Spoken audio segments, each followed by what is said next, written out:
I don't remember when I watched Overlord for the first time, yet I do remember that I fell in love with it instantly. Of course, who wouldn't love a reincarnation as an overpowered dude to live in a huge dungeon castle thingy which has everything your heart desires and is full of minions awaiting your command? I'd lie if I say that I don't, and I'm not the only one judging by how many shows are centered around this dream. Having said that, Overlord is a much more elaborate story, with many plot lines, characters, nuances, and all of the previously mentioned too. Hello comrade, my name is Mahis. Come, get yourself a beverage and sit down with me, we got a great one to praise. To be frank, even though I'm not, Overlord starts off slow for the majority of people. I on the other hand have devoted about 15 years to this piece of splendid fun and adventure. Subsequently, I felt right at home and my investment was guaranteed for at least few episodes. However, if we come from a normal person's point of view, the intro sequence is plain boring. Here's a dude who is apparently good at this game, which everyone has quit and it's finally shutting down. Then there's introduction of the characters, but no action or any plot progression for that matter until the third episode. Man, bless the rule of 3, and with that elephant in the room addressed, let's talk about the good stuff while trying to avoid major spoilers.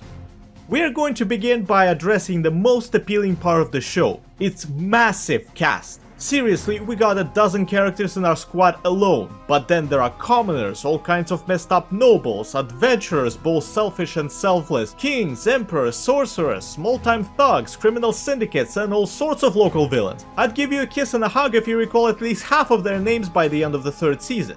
Okay, nice, Hidden Leaf had a dozen of them too, full of potential and uniqueness. How many of them got developed? 2.5 at best?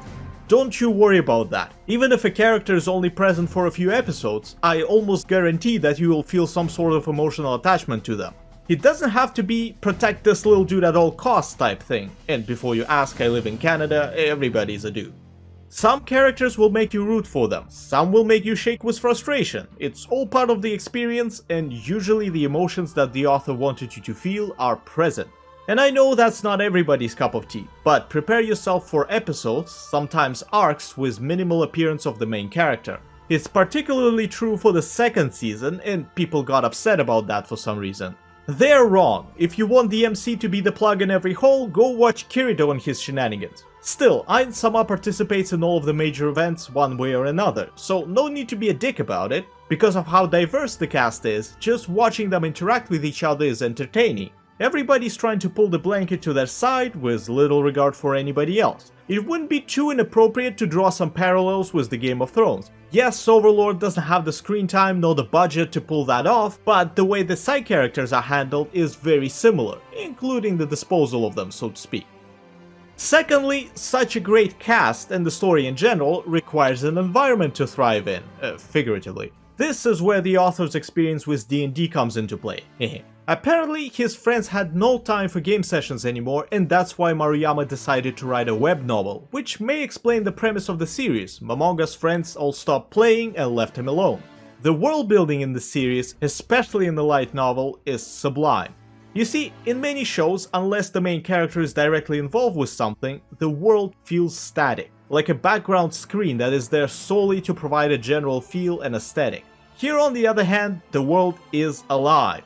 I totally believe that if we take Nazarick forces out of the equation, the countries will continue to rival each other, the good guys will fight against whatever they consider bad, and so on. Ainz-sama and the company are the cherry on top, and we can clearly see them affecting the place. Take Karn Village for example. I swear, every time we come back to it, something has changed. Look, there's a wall now, then a bigger one, then a much bigger one. All in response to whatever happened around them. Again, the world feels alive. I dare say, it's immersive. Ask 5 people what immersive is and you'll get 6 different answers. For me, it's whether I can imagine myself in a given world, hopefully on Ainz-sama's side. That's not all, not by a long shot. There's also magic, special items, potions, tiers, abilities, and a whole bunch of other stuff amalgamated together. Although, do not expect cards from Greed Island to pop up and explain everything. A lot of the time you'll have to connect the dots and discover things for yourself. That's the adventure, just like any good RPG should be. Speaking of which, the next point is about the plot itself. Maruyama's writing is very elaborate, so shoving all of it into a dozen 20-minute segments is impossible. A lot of the stuff was left out compared to the source material. I have to compliment ReZero here, as they even gave up the ads to maximize the screen time. With that established, the pace of the show is fast. Expect no more than 6 episodes per arc. On the bright side, other than the first few episodes, there is no time to be bored and shit's happening all over the place, especially when we get many major factions involved.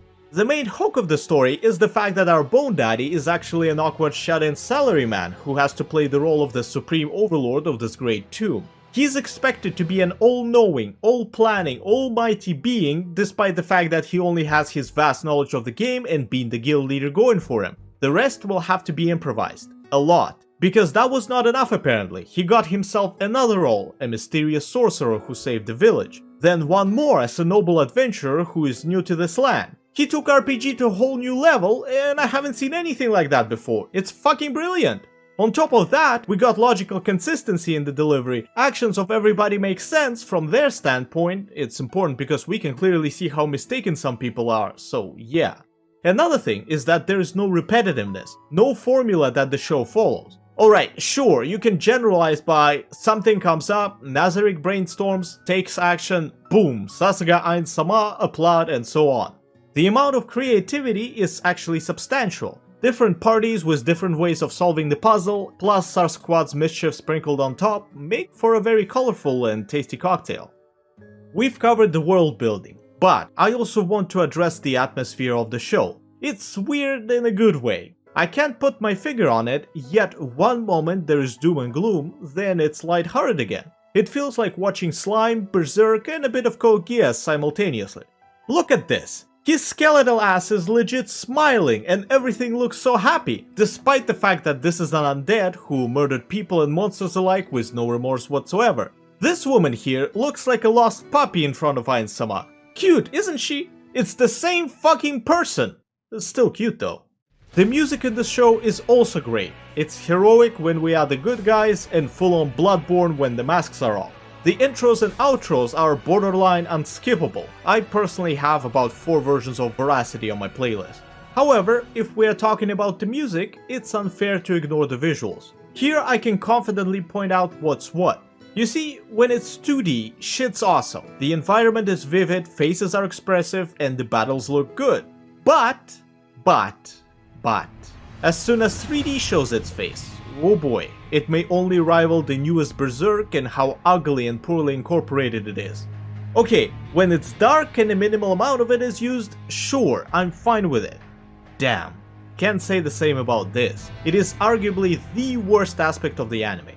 Enough with the negative stuff. Lastly, my most favorite thing about Overlord is the fact that it's different. I'll say this not to ruin your experience, but to make sure you understand what you've gotten yourself into and to prevent further confusion. We are not the good guys. Deadass, we are the villains in this world and 80% of our actions are morally grey at best. On the topic of morality, I can add that almost everybody is a shade of grey when it comes to that. There's only a handful of truly good people and a lot of fucking terrible ones. Most of them are on our side actually.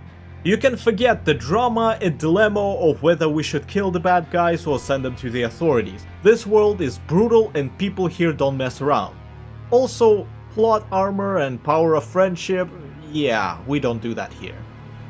Overlord series is exactly what you expect from the title, with a few curiosities added for your viewing pleasure. Like the main character, who rules with an iron fist and unrivaled intellect, is actually a regular dude who is trying his hardest not to fuck up. Various plotlines that ultimately come together to a surprisingly satisfying closure. A seemingly never-ending stream of interesting characters, political drama, grand adventures, and struggles of normal people, all in one box wrapped into a very good-looking package. Except 3D, so keep a pair of pink glasses handy to help you see rainbows and unicorns instead of this. It was I, Mahis, pledging my fidelity into the microphone. Have a great, whatever time of the day you have. Until next time, cheers.